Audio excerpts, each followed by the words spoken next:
Goddag alle sammen og velkommen til Pato Designs. Mig og Ekon Stores kanal, Tinker Ekon Store.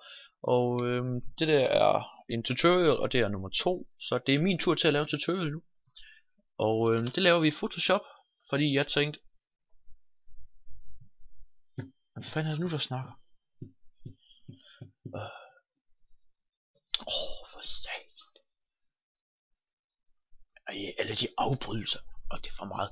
Ja, men vi skal lave noget i Photoshop, og vi skal også åbne noget Cinema 4D, så vi skal også lave noget deri, og den der sådan der.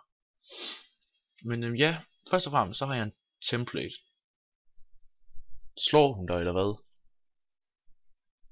Nå, I går ind i File, Open, så finder I jeres YouTube template. Jeg har min lige hvor fanden er den henne? Den der.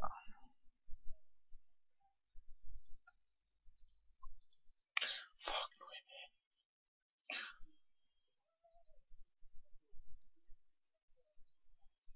Der var den. YouTube template, og det er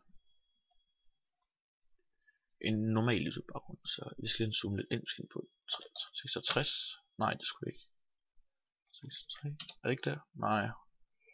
Jo, vi tager den her, fordi vi skal ikke bruge toppen op sådan noget. Så the first you do er, I åbner jeres Cinema 4D.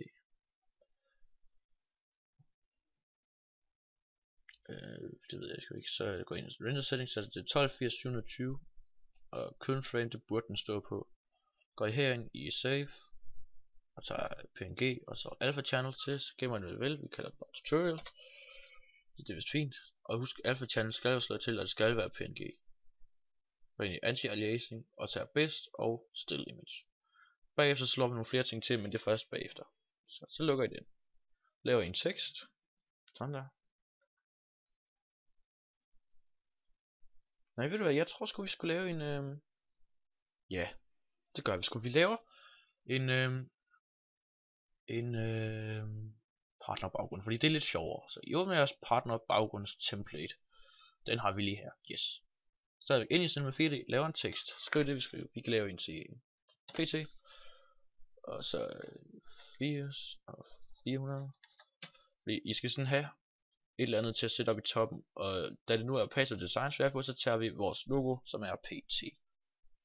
Så finder jeg en fed font. Vi tager den gode November. Slår caps til, så går jeg ind under caps. Tager fillet cap og fillet cap. Jeg plejer at skrive 3 og 3 og 3 og 3. Og så tager jeg ned i fillet type, der tager jeg one step. Og nu kommer hele scooterbanden hjem, så jeg lukker lige døren lidt til. Gør det ikke? Jo, det gør det. Sådan der. Kommer der høj musik og larm lige om lidt. Det skal vi have nogle farver. Og det gør I ved, at I går herned og dobbeltklikker. Og vi skal bruge, hvor mange skal vi bruge? Så bruge 2. Ja, vi skal bruge 2. Den første, den skal være sort. Helt sort. Og så, hvis I gerne vil have ændret form på den, så går I herop i den her højre klikker og tager en eller anden. Vi tager object soft shadow. Så skal vi have lavet en lidt lysere farve, som skal stråle ud fra teksten. Slår I color fra, og specular fra, og luminance til. Og så finder den farve, jeg gerne vil have, og vi tager selvfølgelig bare en grøn. Så den kan vi også lige ændre til en knot. Sådan der. Så først så tager I den over teksten. Så er den meget grøn, og så tager I den sort over teksten. I skal ikke skrive noget i felterne hernede ved den, fordi nu skal vi se, hvad vi skal. Markere teksten, gå op i plugins, Frowsy, og ja, og det skal I så isolere, det er ikke så svært, der er tutorials på internettet, så det giver jeg ikke lave. Så er jeg oppe i piece, så skriver jeg 10, og så break now. Det tager lige lidt tid, fordi at, jeg har en spasticum. Det tog ikke så lang tid. Nå.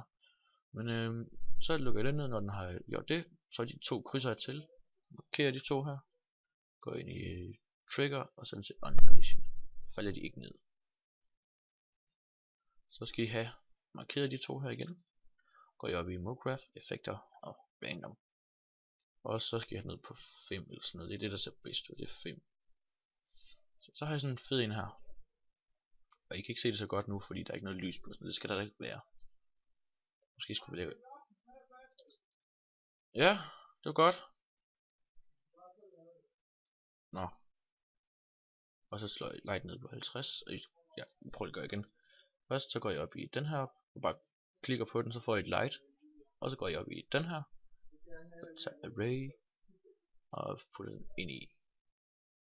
Så tager jeg light, og den skal være på 50. Fedt. Så tager jeg ned i shadow, og shadow map soft. Går ind i shadow her, og så slår den lidt ned. Omkring i 80 eller sådan noget. Så går jeg ind i array, og så er den til 1000. Sådan der. Og så klikker jeg det, og så er der lys på teksten. Det kan man ikke se så godt. Så har I sat alt render searching, og det er egentlig det, vi skal have. Så renderer I den lige hurtigt. Sådan der. Og så gør jeg sådan 4 ned. Så skal vi herind. I åbner en mappe, hvor alle jeres ting er i.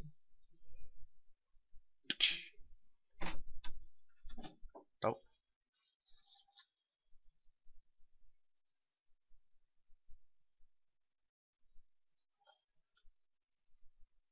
Vil I være der et nyt logo, eller? Ej, jeg vil lave en ny baggrund. Afgrund? Ja.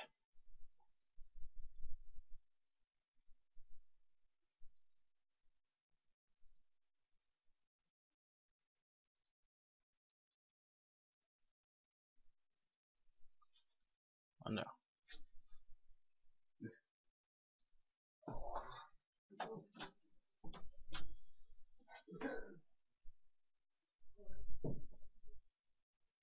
Det gør vi lige igen det der. Så I fjerner lige den der igen. Undskyld for afbrydelsen. Finder jeres mappe med alle de her random ting i. Det der intro og lidt logo og sådan noget. Så tager I den I skal bruge. Vi har vores tutorial her. Så trækker I den, så ligesom hvis vi duplikerer den, altså kopierer eller sådan noget bræk. Så trækker I den ned på Photoshop her. Så åbner den op Photoshop. Og så putter I den ind. Og så gør I dem her, så de passer ud for her. Og så trækker jeg den sådan op, så I kan se hvor den skal være. Den skal selvfølgelig være lidt mindre.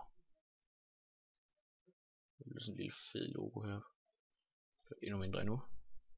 Så jeg slår den lidt ind i.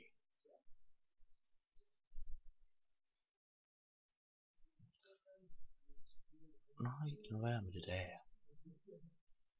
Sådan der. Så har vi PT oppe i toppen der. Så åbner jeres GFX pack, hvis I har sådan en. Jeg har en, der hedder et eller andet med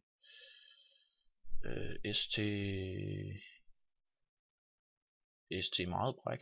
Det er også den Ago han bruger. STF4NG STF4N GFX pack V2. Satan, man, de hører sgu da altid høj musik, de der bøsekale. Så åbner jeres GFX pack. Det tager lidt tid, det skal det gøre, det er meningen. Så er den åbnet. Og den skal først bruge senere, så ja, I går herind igen, og vælger hvilken farve det her skal være. Så jeres bucket, finder en farve, vi siger grøn. Og så markerer jeres backdrop og gør den grøn. Så får den sådan en grøn look, og det ser mega godt ud. Så skal I have noget, der hedder Minecraft Skin Viewer. Jeg har det sådan en zip map plus zip map her. Åbner I den op, og jeg skal lige knytte mit ben. Sådan der. Så skulle den gerne komme lige om lidt. Lige om lidt. Og hvis I kan høre meget høj musik, så er det min storebror og hans storebrors ven, der synes vi skal høre meget høj musik. Hvad fuck er det for noget? Åbn op for satan. Extract to skriver. Okay.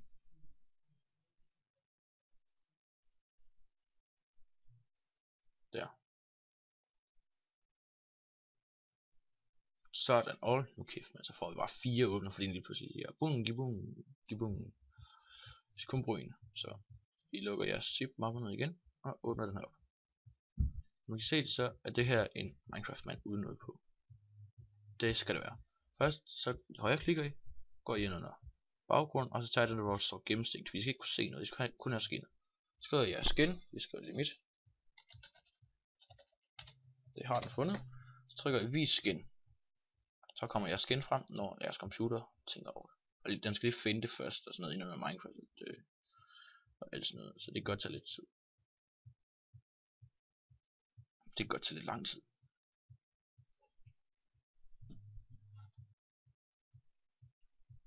Det kan godt tage lidt meget lang tid. Hold kæft på min computer, den lagger i dag. Det var da hjernedødt. Der kom det. Så højre klikker I igen på skinnet. Hvis I vil have det sådan her, så kan I gøre alt muligt ved det. Sådan wungy, og benet kan flage ud til højre og venstre. Hvis I også gøre sådan, at det står lidt sådan med hånden ud sådan her. Så vi gør sådan her. Nej, sådan her. Lille Superman. Og så gemmer I skinnet. Går I herind, højre klikker og gemmer billedet så.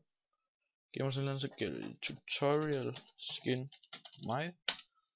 Og så fordi vi er 2 på Page Design, så skal vi selvfølgelig også Ako skin. Så finder I ham. Minecraft 12 eller sådan noget, tror jeg det var. Og så trykker vi skin. Jeg tror det er dernede. Højst sandsynligt ikke. Der kom det. Det er Ako skin. Og det gemmer I også bare, som det er. Fordi den skifter ikke form. Tutorial skin Ako. Sådan der. Så lukker jeg den her ned, fordi nu har I de billeder jeg skal bruge. Så åbner jeg Smart op igen. Finder jeg skin. Der. Så tager jeg først en skin ind, hvis jeg har 2. Det vil sige, jeg er over på den her side. Lad os se, 33 grader skal vi her. Så står det sådan ud for teksten, og så skal selvfølgelig også det andet med, fordi ellers ser det dumt ud, det kun er en. Eller det. Så tager jeg så over i den anden side. Og jeg skriver, underligt nok, minus 33. Så har der 2 Minecraft skins, og de skulle gerne være nogenlunde lige høje. Det er de også. Jeg tror jeg skal slå noget gitter til sådan. Kan man det? Nej, fuck it.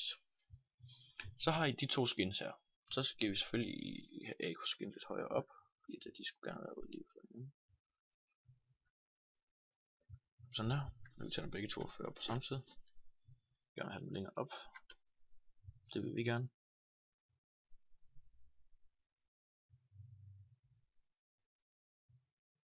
Sådan der. Så har vi dem her oppe i toppen. Så er det til at vi skal bruge vores GFX pack. Den åbner jeg så op, og så finder det i gang. Vi starter med at bruge nogle flares. Så I går herind og finder flere gange her. Vi tager straight flare. Det er sådan en streg her. Den er virkelig fed. Og GFX pack, som vi finder på YouTube, vi kan finde på internettet, download og alt muligt andet sjovt.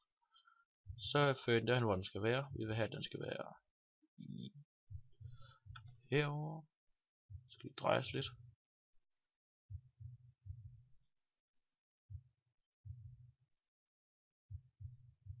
Sådan der. Så vil vi gerne have den op i toppen. Der. Så vil vi gerne have 2 af, så I trykker Ctrl J. Så har I 2. Så duplikerer dem her. Eller ja, duplikere ved at højre klik og duplicate layers. Og I skal have dem begge 2 markeret, ellers så går det galt. Og så kan I dreje dem ned, så de passer Ako skin også. Og det ser bare super nice ud det der. Det synes jeg i hvert fald.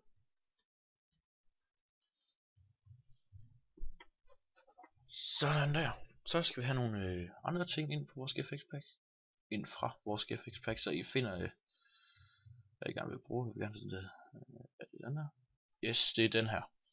Den hedder stock 11. Jeg ved ikke, den skal vi også bruge. Så vi skal faktisk have dem begge. Vi starter med at tage den her ind. Og den skal have ind i toppen her, så det ser fjong ud. Den skal blive også lidt større.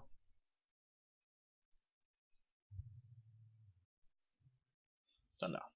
Så passer den godt ind. Så skal I også have den anden ind. Den her. Bad boy. Og den tager vi så her om bagved. Den skal være bagved teksten, fordi ellers så ser det dumt ud. Sådan der. Vi vil gerne have lidt større, så I trækker den bare stor jeg vil have den.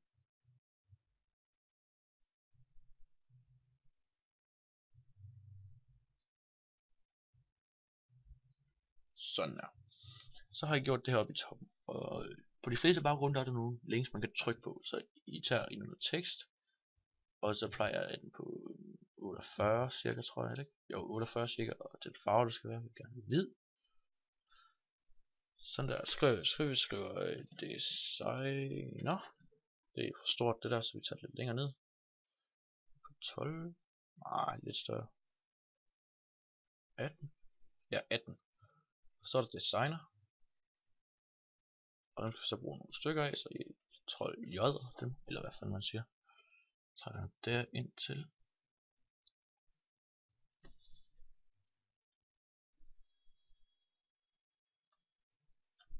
Og den kontrol J'er jeg også lige. Sådan der. Så har I dem her. Der står selvfølgelig design ud med sammen, og det skal der ikke. Så I tager den der. Hvad er det for en af dem? Hvad er det? Den her? Yes. Og så ind der står der kan stå Facebook. Så tager vi den her. Det må være den her. Det var det ikke. Der kan stå Twitch. Så tager jeg den her. Og der står selvfølgelig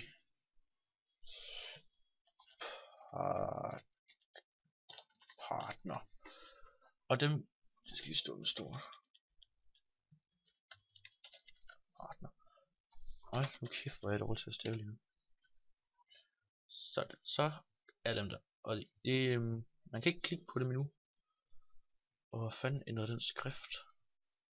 Hvad er det der for en skrift? Den der. Bebas. Hvorfor fanden er det der så ikke også Bebas? Er du der stadigvæk, Sebastian? Sebastian!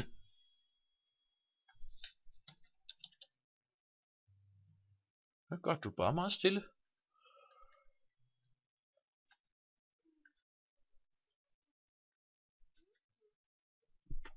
Og du må sgu da også gerne være med til at sige noget. Så har vi faktisk lavet en fin baggrund. Og ja tak. Og for at I kan klikke over det der, så skal vi gerne have det markeret. Faktisk new layers. Nej, det var ikke sådan der. I markerer det her oppe i toppen. Det stykke heroppe. Og så Ctrl-C i det og laver en ny.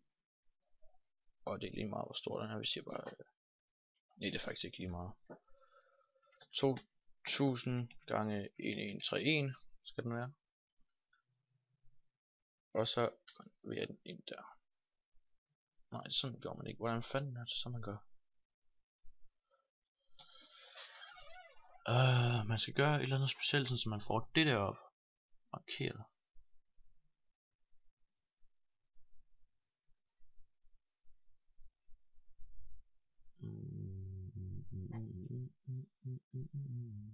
Nå, det kan jeg ikke huske, hvordan man gør, men man skal gøre sådan et eller andet med. Aha. Så skal vi vel have markeret det hele. Vi markerer det hele. Og så laver vi sådan en firkant her. Der går fra det ene hjørne. Så tager det stykke her og går over til det andet hjørne. Sådan der. Og det burde I så kunne flytte med nu. Det kan I stadigvæk ikke. Hvad fanden er det for noget? Why did it not work? Nå.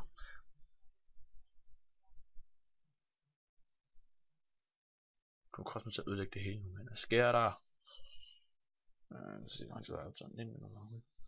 Men det er i hvert fald sådan, at man laver en fed baggrund. Alt det her jeg lige har gjort med de her firkanter, det kan I være ligeglade med. Jeg kan ikke rigtig få den væk nu. Det irriterer mig faktisk lidt. Gå så væk. Nå, men og jeg også rykke på faden, hvis jeg vil det. Det er dumt, for det ødelægger bare det hele. Men det er sådan her man laver en YouTube baggrund. Man kan selvfølgelig gøre meget mere ud af det. Man kan tage alt muligt underligt og lukke den ned og tage alt muligt underligt ind over. Vi tager den her også. Bare sådan, fuck, den var egentlig nice, den der. Den tager vi lige på.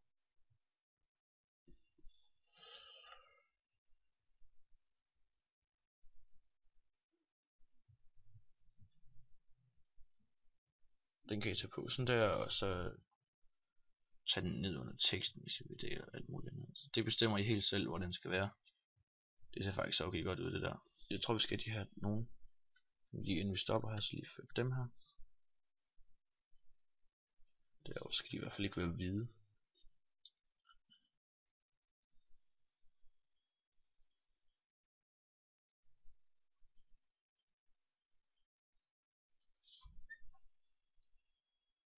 Sådan der, jeg tror vi gør det rød. Rød er sådan en fin farve.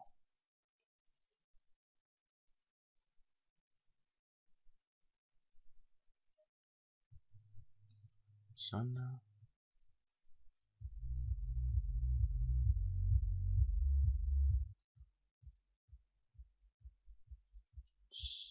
Sådan der. Så er de røde, og I bestemmer selvfølgelig selv, hvilken farve de skal have. Men det er sådan, at man laver en YouTube baggrund, og så for at gemme den, så går vi i File, Save As, og tager JPG, og hvor I gemmer den, jeg gemmer den her, og så siger jeg pt partner, shit. Bag. Det er ikke mig. Sådan der. Og så gemmer I den, og så skal den gerne være på 10. Altså mellem 8 og 10, fordi hvis vi tager den på 12, så fylder den for meget, og det er ikke fedt. Jeg kan ikke bruge den. Og så trykker jeg OK, og så har jeg egentlig gemt den. Og det var alt for den tutorial. Den bliver uploadet i dag, højst sandsynligt i aften. Så ved jeg, at den er optaget den 11. i 5. 2013 kl. 15:38 slutter vi. Så indtil næste gang, så må jeg have det, vi ses, hej hej.